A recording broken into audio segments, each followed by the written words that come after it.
34절입니다. 마태복음 6장 34절 말씀 제가 대신해서 봉독하도록 하겠습니다. 그러므로 내일 일을 위하여 염려하지 말라. 내일 일은 내일이 염려할 것이요 한날의 괴로움은 그날로 족하니라. 아멘. 이 시간 이 말씀 가지고 말씀 전해주실 김충환 강도사님 모시겠습니다.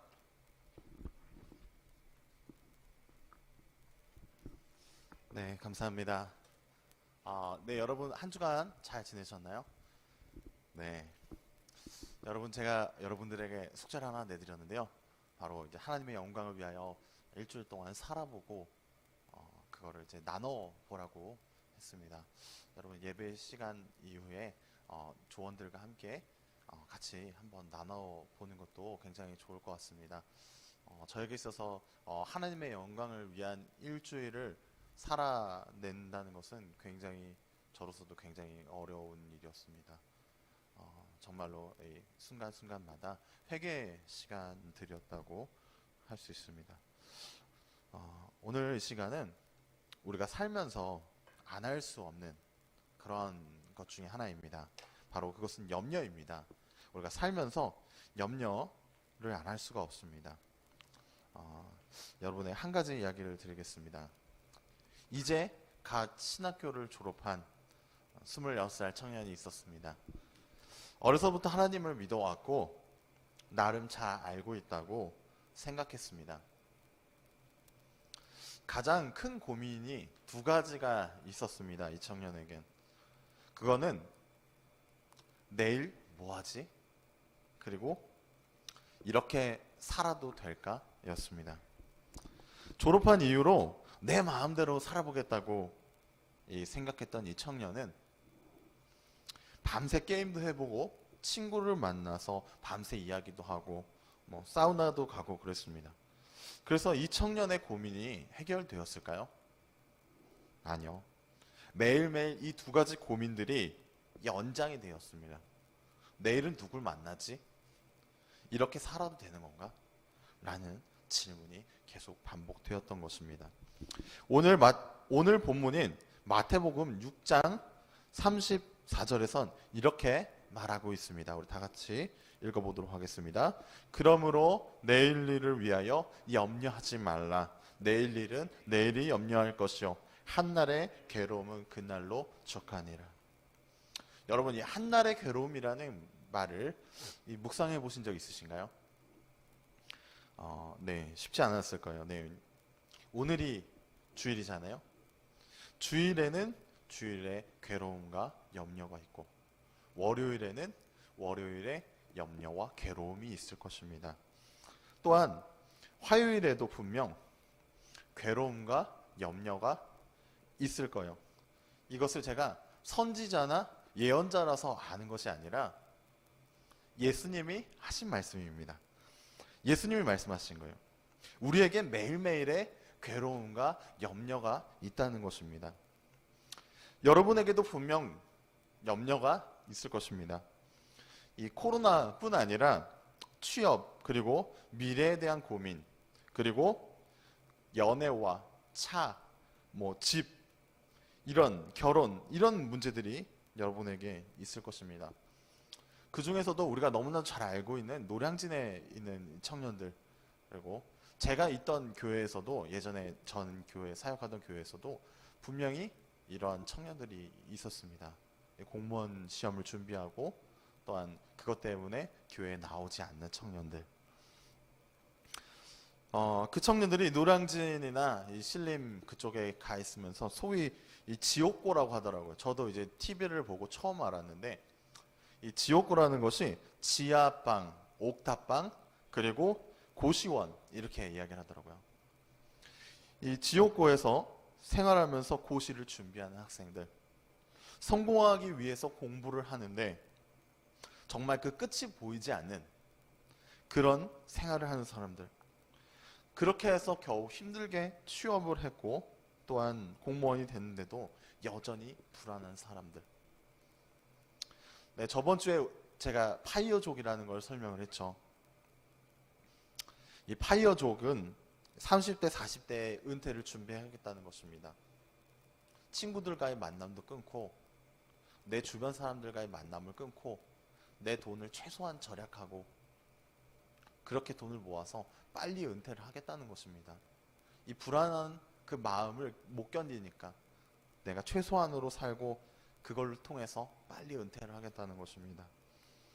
성공하기 위해서 그렇게 공부해서 취직을 했는데도 여전히 불안한 사람들, 그렇게 고려할 수밖에 없는 현실의 사람들, 오늘의 염려가 내일로, 내일의 염려가 오늘이 되는 그런 사람들입니다. 그렇다면 우리는 어디서 위안을 얻어야 할까요? 바로 하나님의 말씀입니다. 우리는 하나님께 이러한 말씀을 드릴 수 있겠죠. 하나님, 우리는 왜 이렇게 인생을 고단하게 살아가야 합니까? 그리고 왜 이렇게 근심해야 합니까? 에레미야가 3장 33절에서는 이렇게 말하고 있습니다. 주께서 인생을 고생하게 하시며 근심하게 하심은 본심이 아니시로다. 그분의 뜻이 아니라는 것입니다. 그럼 우리는 어떠한 마음으로 살아가야 할까요? 라고 되물을 수 있겠죠. 에레미야가 3장 21절부터 23절의 말씀입니다. 우리 이 부분은 한번 찾아서 한번 봤으면 좋겠습니다. 에레미야가 3장 구약성경 1147페이지입니다. 3장 21절부터 23절의 말씀입니다. 21절부터 23절 우리 다 같이 한번 읽어보겠습니다. 이것을 내가 내 마음에 담아두었더니 그것이 오히려 나의 소망이 되었사오면 여호와의 인자와 긍휼이 무궁하심으로 우리가 진멸되지 아니함이다. 이것들이 아침마다 새로우니 주의 성실하심이 크시도소이다. 주의 성실하심이 크시도시다. 인자와 긍휼이 무궁하심으로, 그리고 이것들이 아침마다 새롭다고 이야기하고 있습니다. 우리가 오늘 읽어봤던 마태복음 6장 34절의 말씀과 한날의 족한 괴로움, 그리고 오늘의 말씀, 이 에레미야의 말씀, 에레미야가 인자와 긍휼이 아침마다 새롭다. 이 두 가지 말씀이 우리가 하나로 믹스가 되는 것입니다. 여러분, 이 에레미야의 선지자의 상황이 어떤지 아십니까? 예루살렘이 멸망하고요, 환난과 유리를 당하는 순간입니다. 내 백성, 내 민족이 환난을 당하고 죽임을 당하고 있는 순간입니다. 그러한 순간 가운데서 이러한 고백을 한다는 것입니다. 여러분 믿기십니까? 이러한 위안은 바로 하나님께 있는 것입니다. 보면은 18절 19절 한번 우리 다 같이 한번 읽어보겠습니다. 에레미야가 3장 18절 19절입니다. 스스로 이르기를 나의 힘과 여호와께 대한 내 소망이 끊어졌다 하였도다. 19절 읽겠습니다. 내 고초와 재난 곧 쑥과 담쑥을 기억하소서. 이렇게 보면 어떤 날은 염려 때문에 이러한 마음을 가질 수 있습니다. 소망이 끊어지고 더 이상 살아갈 수 없을 만큼의 괴로움과 고통. 근데요, 주님께서 그 다음날 이 예레미야 선지자에게 어떠한 마음을 주셨는가 여러분 잘 보셔야 합니다. 주의 인자와 긍휼이 무궁하심으로 그것이 아침마다 새로워졌다는 것입니다. 마음을 또 우리에게 부어주시는 것입니다. 이것이 바로 신앙생활입니다. 어떤 날은 무너졌다가도 우리를 십자가 앞에서 다시 일으켜 세우시는 하나님의 능력입니다.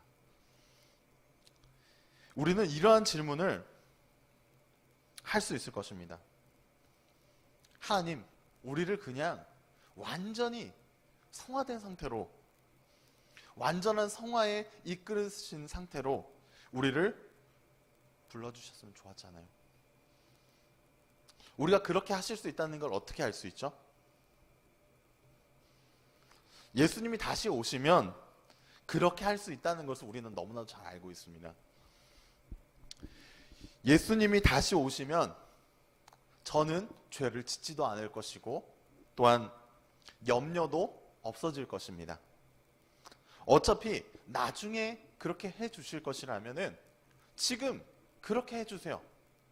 나는 지금 이 세상에 남아서 이러한 염려와 걱정과 고민들로 살아가는 것이 너무 힘이 듭니다. 나중에 그렇게 해 주실 것이라면 지금 그렇게 해 주세요. 라고 우리가 얘기할 수 있다고 하지 않았습니까? 그러나 하나님의 계획은 그런 게 아니라고 말씀하시는 것입니다. 이 구원의 서정이라는 단계가 있습니다. 하나님께서 왜 그러한 어려운 단계들을 왜 우리에게 허락하셨을까요? 왜 우리에게 그렇게 주셨을까요? 오늘의 말씀에 이 한날의 괴로움이란 말씀 있지 않습니까? 한날의 괴로움. 괴로움이 24시간을 넘기지 못하는 것은 우리에게 참 큰 축복입니다. 하루가 24시간인 것이 얼마나 큰 축복인지 모릅니다. 저는 이 플랭크 여러분 잘 아시죠? 이 운동하는 거. 이거 할 때 이 5분이 정말 5시간처럼 느껴질 때도 있지 않습니까? 정말 이 5분이 5시간이라면은 정말 끔찍하지 않겠습니까? 5분 해야 되는데 48시간이어서 10분 해야 되고 이 긴 시간들을 보내야 한다는 것. 하나님께서 그렇게 만드셨습니다. 괴로움도 한 날, 그 안에 긍휼을 채워줄 수 있는 날도 한 날로 정하셨다는 것입니다. 우리가 그 계획을 하나님께 이러한 질문을 함에도 불구하고 변경할 수 없는 것은 이런 기묘하고 크신 능력은 하나님께로부터 나오는 것을 알 수 있게 하신 것입니다. 이러한 크신 능력을 통해 모든 영광이 하나님 앞에 있음을 알게 하신 것입니다. 우리는 이렇게 또한 말할 수 있겠죠. 하나님, 우리를 성화되지 않은 채 이 땅에 남겨두고 매일 새어나가는 염려와 고민과 고난과 걱정들로 이 매일 긍휼로 채워야 하는 하나님의 그러한 계획이 싫어요. 난 이제 그만 싸움을 끝내고 싶어요. 그러면 그분은 그렇게 말씀하십니다. 맞아. 그게 바로 내 계획이야. 내 계획을 너가 잘 알고 있구나. 내 삶으로 영광을 돌리는 거야. 내가 하는 대로 다 잘 돼버리면은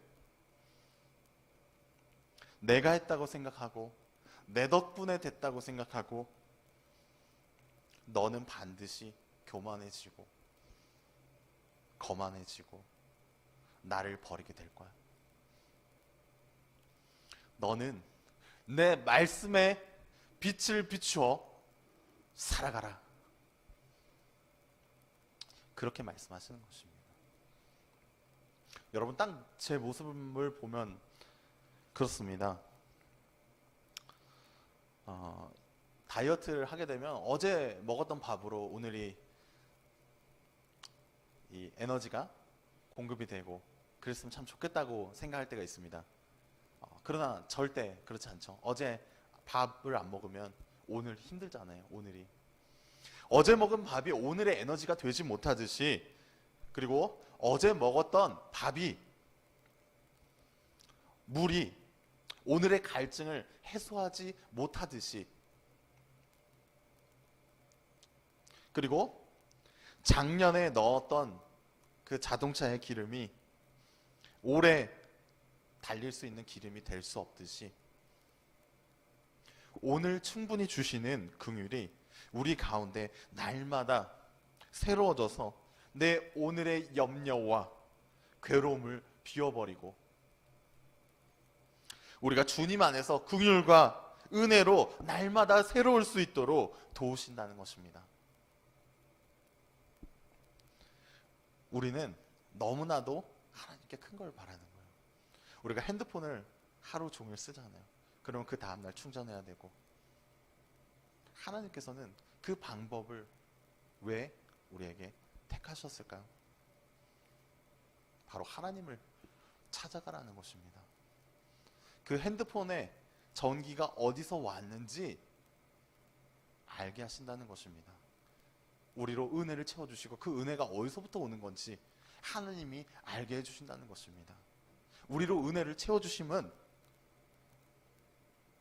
하나님께서 그러한 삶을 우리에게 보여주시기 위함이었다는 것입니다.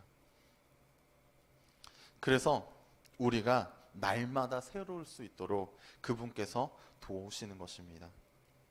그분께서 바꾸시는 것입니다. 그분의 긍휼과 은혜로 가득 채워지는 것입니다. 말씀의 빛이 우리 가운데 가득 넘치게 되는 것입니다. 그래서 우리가 어디로도 가든 주님께서 원하시는 길이 무엇인지 알게 되는 것입니다. 주님은 우리의 삶을 변화시키십니다. 우리가 어떻게 할 수 있습니까?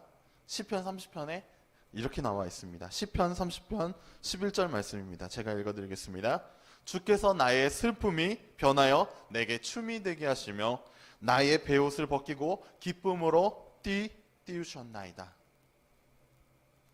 그분은 나의 슬픔을, 나의 괴로움을 기쁨으로 바꾸시는 분이시기 때문입니다. 여러분, 지금 순간에 어렵고 괴롭고 힘들고 마음적으로 어디 의지할 수 없는 그런 분들이 있을지 모릅니다. 그러나 분명한 건 하나님은 우리에게 절대 실패로 인해서 뭐라 하시는 분이 아니시라는 것입니다. 우리는 우리의 삶이 망하면 저 사람 끝났어라고 얘기합니다. 저 사람 이제 재기하지 못할 거야. 저 사람 완전히 끝났어. 그러나 우리의 삶이 망해도 그분이 보호하시고 챙겨주신다는 것입니다. 그분은 우리를 만드시고 우리로 하여금 사랑한다 말하고 계신다는 것입니다. 그리고 계시된 말씀으로 여전히 말씀하고 계십니다.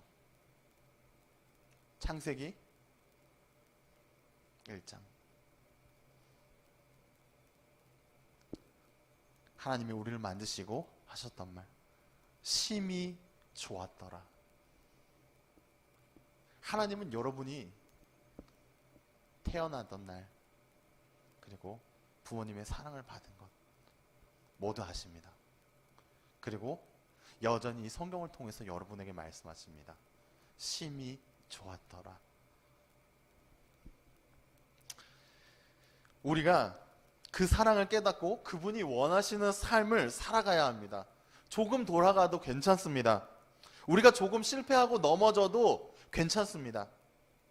우리는 얼마든지 그분 안에서 다시 일어설 수 있습니다. 아이가 넘어졌을 때 저는 그 아이에게 기운을 내도록 이렇게 이야기합니다. 괜찮아. 괜찮아. 다시 일어서면 돼. 괜찮아. 그렇게 말하면 그 아이가 덤덤하게 무릎을 툭툭 털고 일어섭니다. 그 아이는 울려고 하다가도 다시 일어서서 갑니다. 여러분이 믿는 하나님이 괜찮다고 하시는데 어떻습니까? 조금 넘어지면 어떻습니까? 조금 안 되면 어떻습니까? 우리의 삶은 아직 살만하고 그분의 은혜와 자비 안에서 살아가는데 그것이 헬조선이면 어떻고 아골 골짜기면 어떻습니까? 우리가 실패해도 괜찮은 것은 그분의 사랑에 기초하기 때문입니다. 우리가 성공하든 실패하든 그분이 우리를 사랑한다는 것입니다. 코로나 이전에는 하나님이 살아계시고 이후에는 하나님이 없습니까? 아니요. 하나님은 여전히 살아계시고 우리와 함께 계시고 여전히 기쁨으로 우리 삶에 충만하게 하신다는 것입니다. 그래서 우리는 이렇게 살아야 합니다. 마태복음 6장 33절 말씀입니다. 너희는 먼저 그의 나라와 그의 의를 위하여 살라고 하시는 것입니다. 그의 의는 하나님의 영광을 보통 의미하기도 합니다. 하나님의 영광. 우리는 하나님의 영광을 위하여 염려하며 살아가야 합니다. 세상의 염려가 아니라 우리가 어떻게 하면 하나님께 영광이 될 수 있을까? 교회나 사람에게 거치는 자가 되지 않기 위하여 우리는 염려해야 합니다. 그것이 하나님을 기쁘시게 하는 회개에 이르는 근심인 것입니다. 고린도후서 7장 10절에는 이렇게 되어 있습니다. 우리 고린도후서 7장 10절 다 같이 한번 찾아서 읽어보도록 하겠습니다. 고린도후서 7장 10절. PPT가 없으니까 우리 성경을 찾아서 한번 읽어보도록 하겠습니다. 하나님이 뜻대로 하는 근심은 후회할 것이 없는 구원에 이르게 하는 회개를 이루는 것이요 세상 근심은 사망을 이루는 것이니라. 여러분, 우리가 이 말씀을 통해서 알 수 있는 것은 하나님의 뜻대로 해야 하는 근심이 있다는 것입니다. 여러분들이 그 이해를 잘 못할 것 같아서 제 예를 하나 가져왔습니다. 먼저 여러분들이 얼마나 약한 사람인지 아셔야 한다는 것입니다. 그리고 이렇게 말씀을 전하는 저도 얼마나 약한 사람인지 여러분들이 아셔야 한다는 것입니다. 그래서 정말 하나님이 기뻐하시는 근심, 이러한 근심을 하려고 노력합니다. 우선 이러한 염려를 많이 해야 한다는 것입니다. 저희 집에는 지금 현재 TV가 없습니다. 이런 굉장한 TV가 있잖아요, 그렇죠? 근데 저희 집에는 TV가 없습니다. 신혼 전에도 없었고, 또 신혼 때에도 없었고, 현재도 없습니다. 제가 여러분보다 영적으로 뛰어나서도 믿음이 좋아서도 아닙니다. 이 TV라는 것이 얼마나 두려운 존재인지 알고 있기 때문입니다. 저 TV가 어떠한 일을 하고 있는지 저는 압니다. 저를 붙잡아 버릴 것입니다. 저는 이 TV를 이겨낼 정도로 충분히 강하지 않습니다. 저는 TV를 본다면 이 TV가 저를 빨아들일 것입니다. 저를 완전히 붙들어 버릴 것입니다. 저는 그것이 두렵습니다. 저는 장모님 집에 가끔 이렇게 놀러 갑니다. 아이를 데리고. 그때마다 이 소파에 TV, 이건 너무 강력합니다. 이거 앉아서 TV를 볼 수밖에 없어요. 그리고 그냥 TV를 그냥 아무 생각 없이 보게 돼요. 굉장히 강력한 매체예요.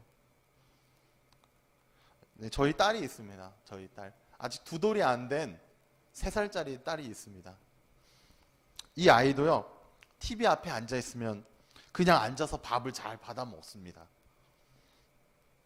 3살짜리인 제 딸도 알 겁니다. 이 얼마나 강력한 매체인가. 이러한 것들로부터 저희의 영혼과 마음을 지킬 수 있는 존재가 아니라는 것을 전 너무나도 잘 압니다. 여러분들 이러한 근심을 많이 만드십시오. 내려놓아야 할 것이 무엇인지 그것에 너무 많은 시간을 할애하지 마십시오. 너무도 강력한 매체입니다. 그것이 핸드폰이든 TV든 페이스북이든 인스타그램이든 여러분이 생각하는 그 모든 것이 우상이 될 수 있습니다. 저는 이러한 것들로부터 자유로울 수 없다는 것을 압니다. 그렇기 때문에 하나님 앞에 온전히 매달릴 수 있게 해달라고 기도합니다. 이러한 것들은 결코 여러분 혼자서 견뎌낼 수 없습니다. 이렇게 우리에게 밀려오는 것들이 굉장히 많습니다. 분명히 청년 중에는 그러한 분들도 있을 것입니다.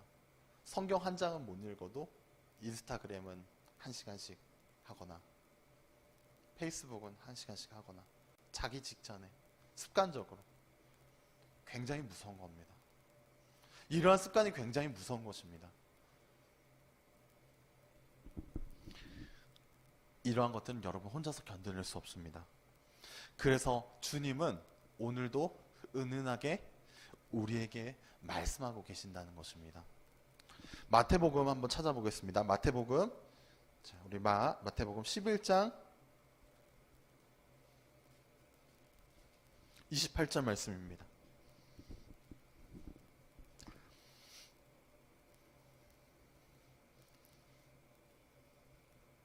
우리 다 같이 한번 읽어보겠습니다. 수고하고 무거운 짐진 자들아 다 내게로 오라. 내가 너희를 쉬게 하리라. 우리 주님이 말씀하시는 거잖아요.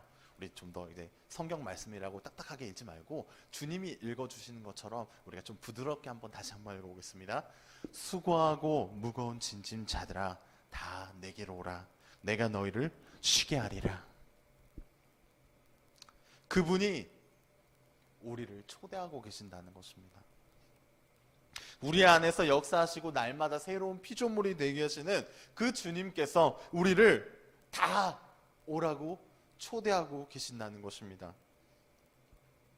우리는 진정 그분 안에서 내 안의 염려를 비워내고 하나님이 주시는 긍휼과 충만한 성령으로서 살아가시는 저와 여러분들이 되시기를 주님의 이름으로 축복합니다. 우리 결단 찬양 하면서 나아가도록 하겠습니다. 결단 찬양 하도록 하겠습니다.